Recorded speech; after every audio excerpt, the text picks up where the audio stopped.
करके फिर उन्होंने शास्त्र लिखे ऋषियों ने। तो उन ब्रह्मा का कोई यादगार नहीं है। हाँ, क्यों? उनसे कोई प्राप्ति, जब तक दाढ़ी मूछ है तब तक उनसे कोई प्राप्ति नहीं। भले प्रजापिता ब्रह्मा ही है, उत्तम पार्ट बजाने वाला, उत्तम पुरुषार्थ करने वाला जो है, भले वो है, उत्तम पुरुषार्थी तो है, लेकिन उसको महादेव कहेंगे? पुरुषार्थी है तो क्या है? देवता है बड़े से बड़ा, उसको बड़े से बड़ा देवता देवता तो नहीं कहेंगे। तो वर्षा किससे मिलना है?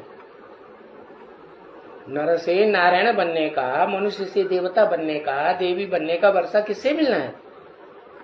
खुद देवी देवता होगा तो देवी देवता का वर्षा देगा, खुद क्लीन सेव होगा तो क्लीन सेव बनाएगा, खुद ही दाढ़ी मूछ वाला है तो कंचन काया कहेंगे?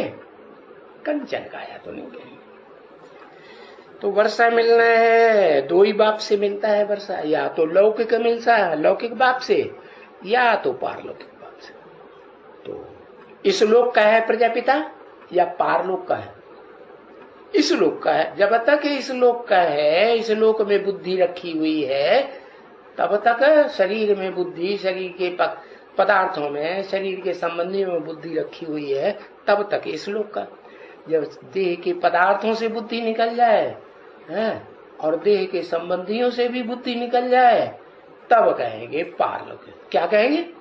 कि कहेंगे कि इसने परमधाम को इस सृष्टि पर उतार लिया, परमधामवासी हो गया।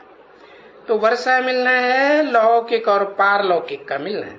तो लौकिक का तो वर्षा जन्म जन्मांतर मिला, अब किसका वर्षा लेना? पारलौकिक बाप का वर्षा लेना। वो पारलौकिक बाप भी दो हो गए, एक तो निराकार आत्मा होगा बाप, और दूसरा मनुष्य सृष्टि का बाप भी जब क्लीन शेप बन जाए, निर्विकारी बन जाए, निराकारी निरहंकारी बन जाए ना, तभी तो कहेंगे पारलौकिक।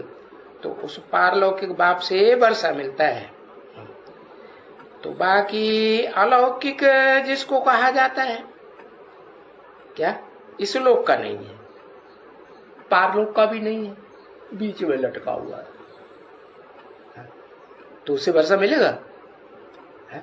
सूक्ष्म शरीरधारी से वर्षा मिलेगा?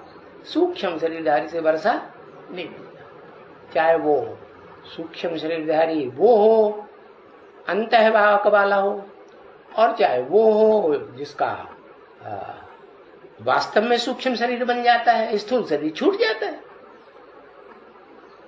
हुआ कि नहीं?